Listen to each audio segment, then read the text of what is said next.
Welcome, everybody. It's the return of Casting for Two. I know I took a couple of weeks off there, and this is real talk time now. I have been living in Chicago, as some of you know, and I had to get a second job just to help me out, and that's been taking up a majority of my time now. My time is now wake up my girlfriend with text, go to work, and then walk to other work, and then go home, tell my girlfriend goodnight, and I do it all over. So I'm going to do something differently now with the podcast, where instead of always releasing on Thursday, I'm just going to release it on my day off, because I feel like that'll be fun, because the podcast is always changing and always experimenting, so why not experiment when it comes out? So that's why this episode is coming out on a Monday, a random Monday. Who releases podcast on Monday? There it is, WTF. Shut up, I wasn't meaning that. So I'll, as always, I'll announce it on Twitter, who my guest is, and yeah. Today I got a great guest for episode number 56. I have the wonderful, the talented, the beautiful Joanna Going, and she has worked on many projects, film, TV. She was on Mad Men, House of Cards. She has a new show coming out on Wednesday, October 8th, Kingdom, not drop the. It's on the Audience Network. It's about mixed martial arts. I saw the trailer. It looks awesome. I can't wait to see the show, and you should not wait to see the show on this Wednesday. But we had a great chat, and I want you guys to listen to it. So, Chris, please cue the music. Thank you.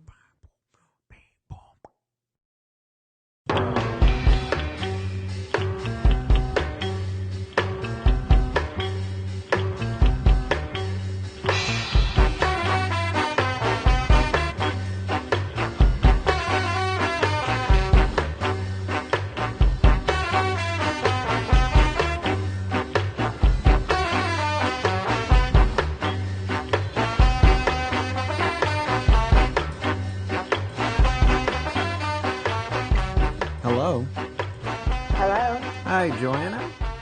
Hi. How are you today? Good. So technological. What's technological? Oh, the entering of the codes and all of that. Right. You feel like Tom Hanks, like you have to crack the code. Yeah. Have to crack the code to get to Chris. There we go. There we go. Right. I'm sorry if that was your reward at the end, is to get to talk to me. I feel a little bad for you now. Oh, all right. Well, you said it, not me. It's okay, because here comes Tom Hanks. No. Ah. I would do a Tom Hanks impression, but I can't. I'm sorry. I let you down. Okay. We'll leave it to Tom to do the impressions. There we go. But how's your day going so far? It's going well. I'm in sort of mom mode, Mm-hmm. mother mode, house cleaning mode. This is my brief entertainment mode, respite, talking to you. So I feel like, even though you didn't mean to say it, you have placed a lot of expectations on me to make this fun for you, and I'm nervous now. I listened to some of your interviews. You sounded like you made it fun. So oh my gosh, thank you. Because I hate doing interviews. So do you? It's on you. What do you hate most about interviews? Oh, just I'm just not very, funny and witty and off the cuff. Mm-hmm. Mm-hmm. That's okay. I mean, I like it when they hand me the words. That's what I like. That's why I do what they do. They give me the words, and I just have to say them. Now, sidebar. Did you not get the script on this podcast? I sent you one. I did not. Yeah, no, I'm afraid I didn't. So we're in my very bad improv mode. Freaking Gmail. All right. Well, it's too late now because we've already started. But Okay. I see. I'm not an actor or anything like that. I just like making people laugh. So if it requires me saying something dumb, which is pretty natural for me, I will do it. So that, and I just like to have a good time. I don't like to do interviews. I like to talk to people. Okay. So Sounds good. This isn't an interview. We're just talking. Cool. Okay. But I would like to interview you about your entire life. No, I'm just kidding.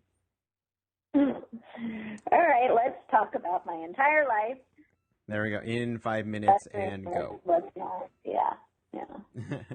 So I have to say I do research on people just because I like to know a little bit about you, the person I'm talking to, and I had a blast at looking at all the projects you've worked on.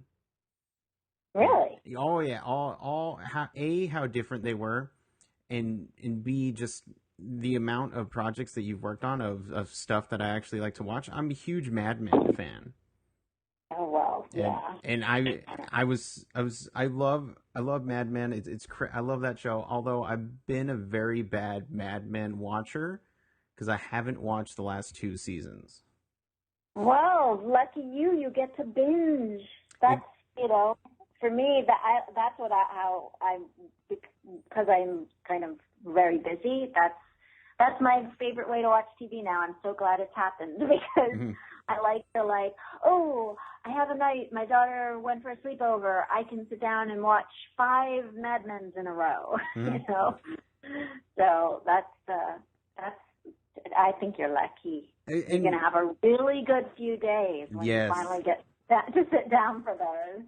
And see, I feel like Mad Men is one of those shows that, for me anyway, that I love to binge watch it. I can't just watch one episode and be left hanging for a week. I have to keep going. I don't want to stop. I don't want to stop the train that is Mad Men / John Hamm. Yes. Well, there is John Hamm too. And it's such an immersion. It's such a, sort of, I love it's so beautiful to look at, and the period stuff is so fun, and it really like envelops you when you get into it and you watch, 2, 3, 4 in a row. You kind of like, you lose yourself in it. Mm-hmm. And then you start, I just, even though it was a horrible decade for different reasons, I still want to live in that world.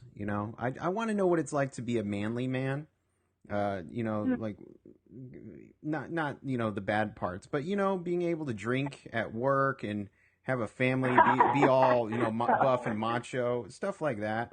I just now my generation is full of hipsters, and I don't think that's that's not manly to me. All right. Well, don't hipsters drink at work? I don't know. Do hipsters even work?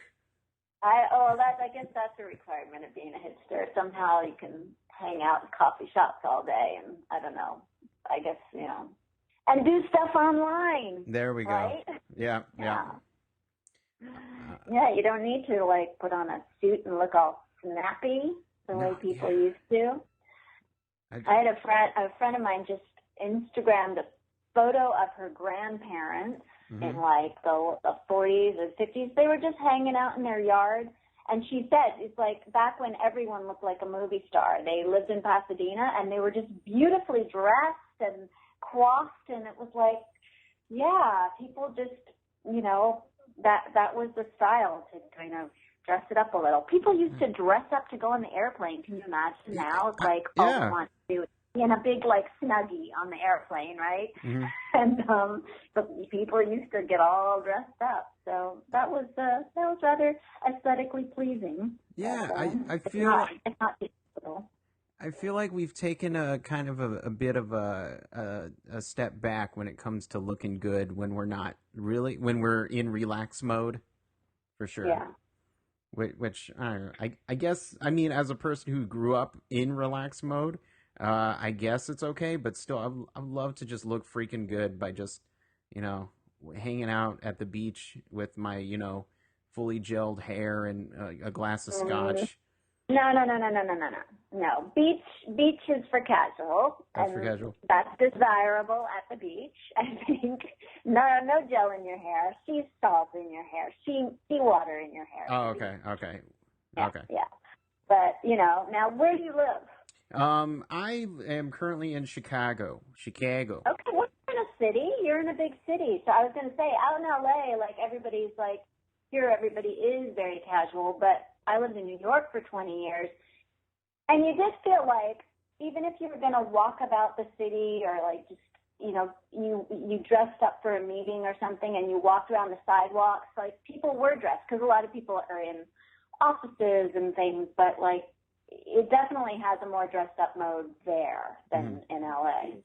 Mm-hmm. Yeah, well, New York is it's always seemed to me, and I've been to JFK once, and that was it.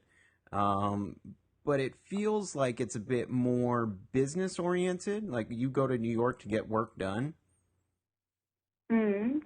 And so that's why looking good is just part of that. Yeah. I guess the concentration of people who are, working in places of business where they, need to be conscious of how they dress. Mm-hmm. I guess it's just a tighter concentration. So you come at lunchtime, they're all pouring out onto the streets and it's just more fashionable, I think, or just a little more put together. Mm-hmm. Mm-hmm. No, exactly. And you mentioned binge watching. What kind of shows do you like to binge watch? Oh, all the shows, which is almost everything that I can't watch when my daughter's around. Okay. The last things I binge watched were Girls. Mm-hmm. I got that all taken care of at the end of the summer. I watched and Orange is the New Black, so I was having a whole girl thing. Mm-hmm. I watched the ones everybody else. Game of Thrones I watched. We covered Mad Men. All those grown-up shows are generally, and then every once in a while I'll, find something on Netflix or Hulu that, I just kind of come across. And mm-hmm. There's a series that I loved called Doll and M. Mm-hmm. That was on HBO. I think that's on HBO. I hope I have that right. But I think I found it on HBO Go. Oh, okay.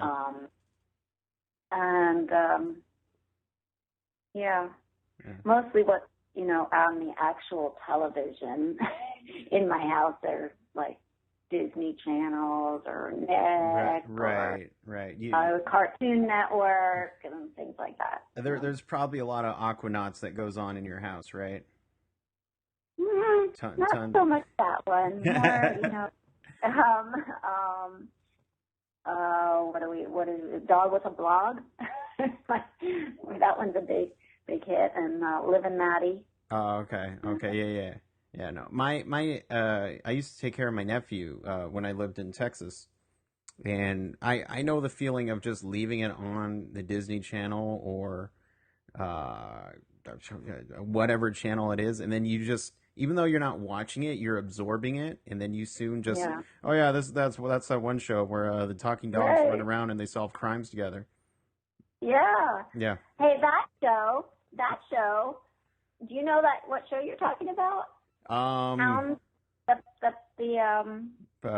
is it called? The Pound Puppies, or no, not Pound Puppies. What the heck is that? That's like the Puppy Patrol or something like that.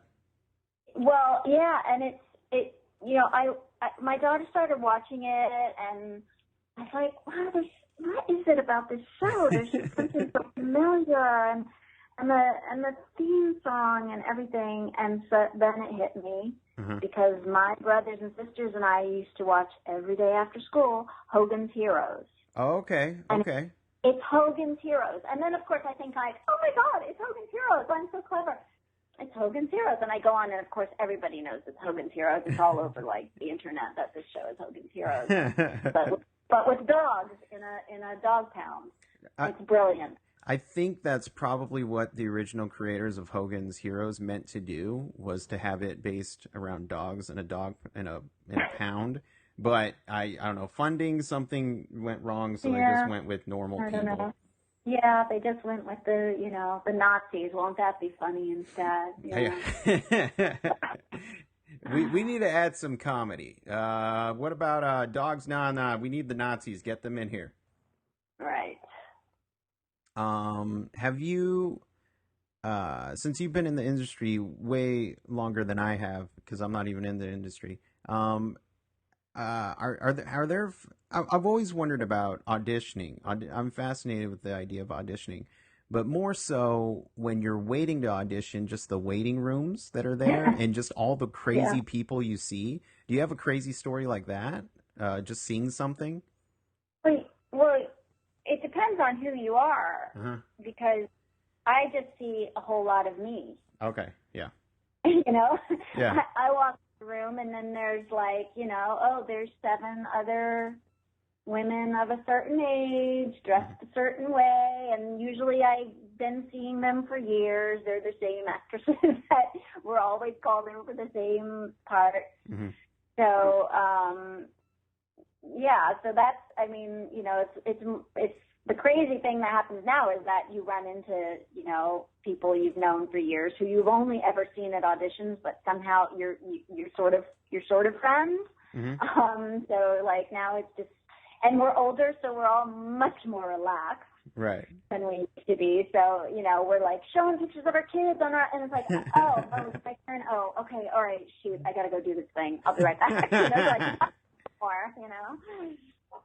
Yeah, it's like you're showing pictures of your friends, and yet you're going in for, I don't know, a very dramatic role of losing your husband. Okay, hang on, I'll be right back. Hang on, let me get into this headspace real quick. Yep, exactly. Oh man. Yeah, I would like to go to auditions, but not really audition, just to see. Okay, so I'm in a room full of So would I. Yeah. I go into like a waiting room of like say your type, women, very beautiful, just kind of looking for this role, and I just sit there, and they're like, "Uh-oh, what's going on here?" Mm-hmm. I'm like, "Oh, I'm just waiting to audition," and just kind of throw a little monkey wrench in there. Yeah, you never know which way they're gonna go. Yeah. Exactly. No, but I would never audition. I would just leave.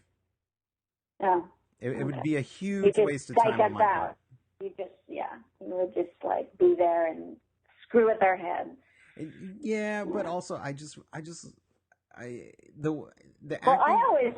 always wanted to be a reader in an audition. I always wish that I could be in on the audition just to see how other people audition, because you never really know what other people do behind that door. Mm-hmm. Although sometimes you can hear them, which is really annoying when the audition space has like really thin walls and you can hear everybody else doing their scene, which is your scene. And that's pretty maddening. But I still to this day don't know if like I'm doing it right. Mm-hmm. Obviously I passed some auditions, so I must be doing something right, but I'm really bad with the chit chat part of it. Mm-hmm. I just want to like walk in and like do the work, and and the whole like the part like the schmoozing chit chat. Like me because I'm so wonderful. I'm not so good at it. I just want to like go in and do the scene. Right. Okay. So since you were talking, I decided I have a new goal in life. I want to work, somehow write and direct my own movie, and I want you to be a reader during the casting process. Awesome. I would love that. Okay, it's settled. It's settled here. I'll see you in 20 years. Okay. By then, all the actors would have forgotten who I am, and it'll work perfectly. No, it'll be okay. But did you have anything you wanted to chat about? I saw the teaser for your new show, and I was just Let's chat about my new show. Let's talk about. I was so blown away by all the actors, the caliber of actors, especially people who I've seen in movies that are like secondary characters, not big part characters. And then you say, hey, let's get them together because they're all really good, and then let's give them a show. So let's make a show about that. So I was just, I like the actors in it, and B, I'm not a huge UFC guy. I'm a pretty peaceful person, but I was just like, they put the drama, the I don't know, the story element. I'm sure UFC there's a story, but they really made it clear to me. So yeah, and also the UFC and mixed martial arts, MMA part of it it's the backdrop, it's the setting for the story, but the story really is about these people, about this family, this dysfunctional family. So, so you don't have to know a lot about MMA to watch this show. You don't have to understand the world of MMA. I mean, I avoided watching Friday Night Lights for years. Like, I didn't watch it till way after. That was a big binge watch for me. Yeah. Because I was like, football, I don't give a shit. I don't care. I don't understand football. People have tried to explain it to me. I don't even care. But finally, so many people had talked about it, and, I finally started. And, of course, you get completely drawn into the people, and, and the football is like a fun side part of it. But I think, in a way, that our show is the same. Like, you don't have to be an MMA fan to get something out of this show. If you are an MMA fan, though, I think you'll enjoy it as well. Because they got really, they got very real with it, and we have amazing people from the world of MMA training the guys and choreographing the fights, and what the guys had to do and train up and build up their bodies and learn. They learned so quickly. They trained for 8 hours a day to learn how to do it, because there's no, unlike football, there's no helmet, there's no padding, there's nothing. So our actors are really in there, skin on skin, with this with the fighting. As now, me being the type of person I am, I do enjoy football. I played football when I was younger. The idea of someone else being in a ring, wanting to punch my face in, kind of, scares me a little bit. Like, me punched in, that's fine. Now, you have good-looking people on the show. Yeah. Why would they want to get hurt? Yeah, well, it is one of the big risk factors with our show. Yeah. Because they do have some stunt doubles, but they're using them very minimally because of the nature of how it's being shot. And one of our actors ended up in the emergency room one day, needed some stitches. I mean, it was, it wasn't like he didn't, get his face bashed in, but he needed some stitches. I mean, there are risks to it. Whenever you're doing any kind of fight choreography, whether it's just something really small on the screen or a big, 5 rounds or how many, I don't even know, how many rounds there are. That's how I knew even less about fighting than I did about football. So it's really a big zero for me.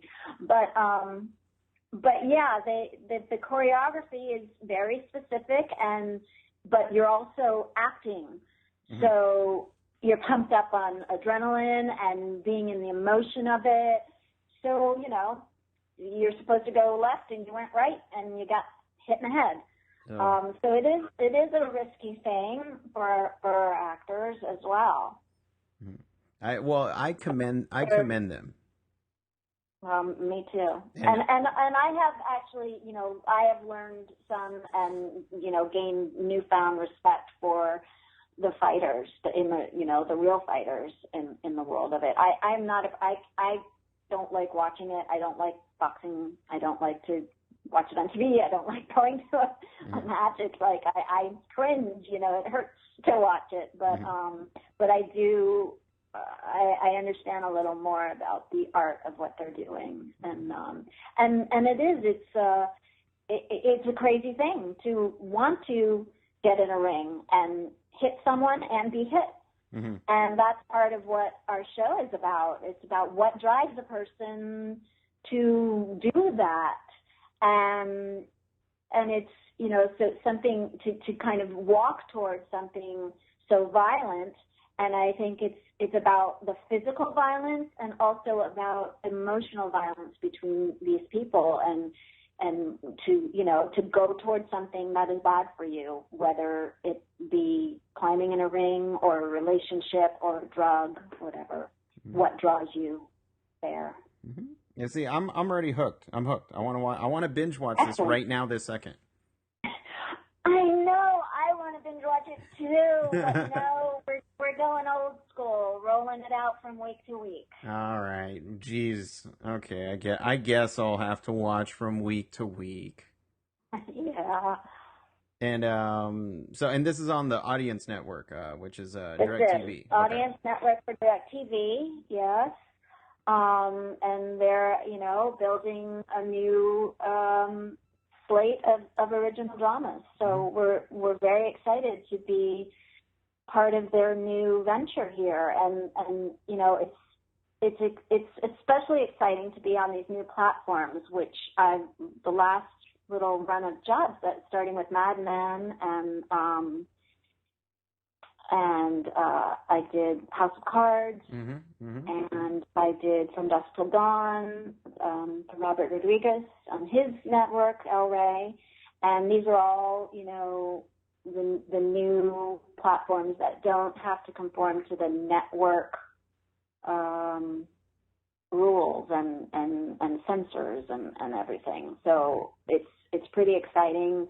I find that in all of those shows, the creator of the show, in our case Byron Velasco, gets to have his vision, and that is where everybody's taking their cues from. It's not a big committee. It's like we're making something to please ourselves, and you know, making art that, you know, we have a vision for, and then we put it out to the audience, instead of sort of, a lot of times things happen, I think things can happen the other way around, where you're trying to please the audience, and then you get sort of, you don't get art that takes risks.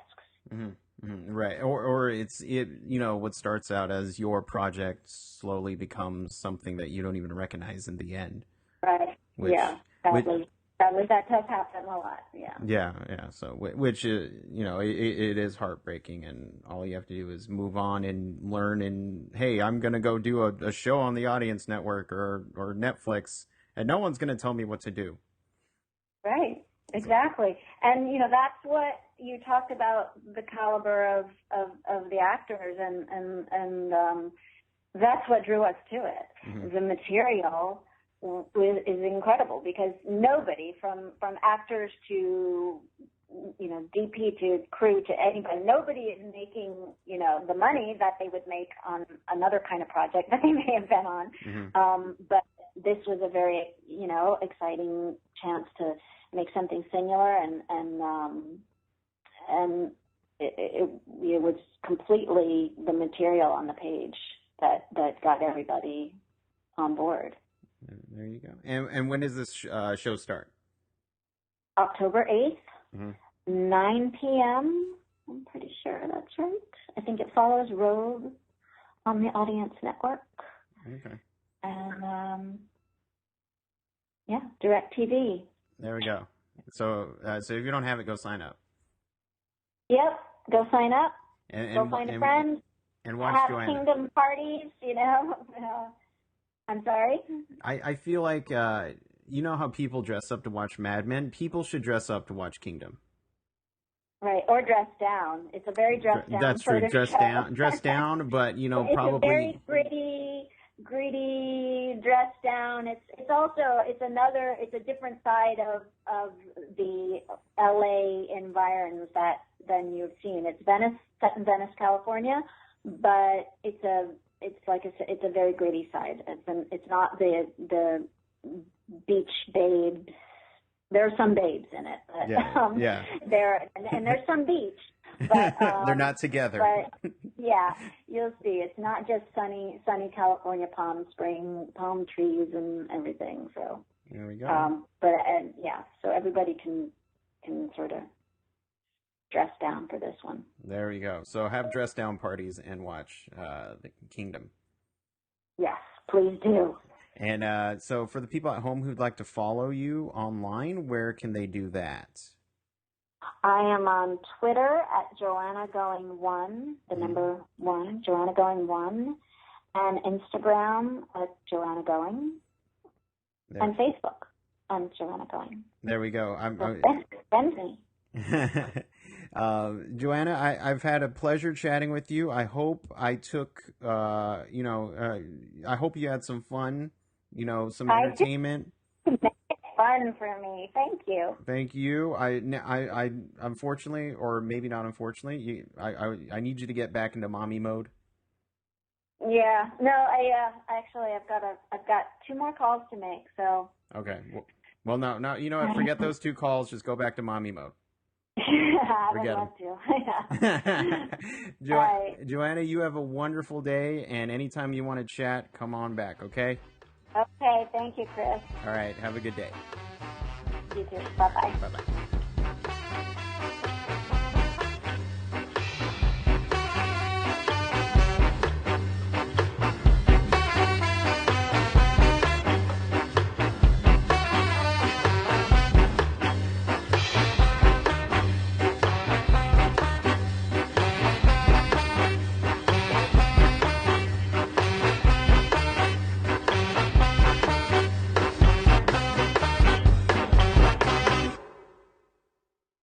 Hey guys, just a quick reminder, you can always catch up with these episodes on castingfor2.com. You can also follow me at Twitter at castingfor2 or send me an email at castingfor2@gmail.com.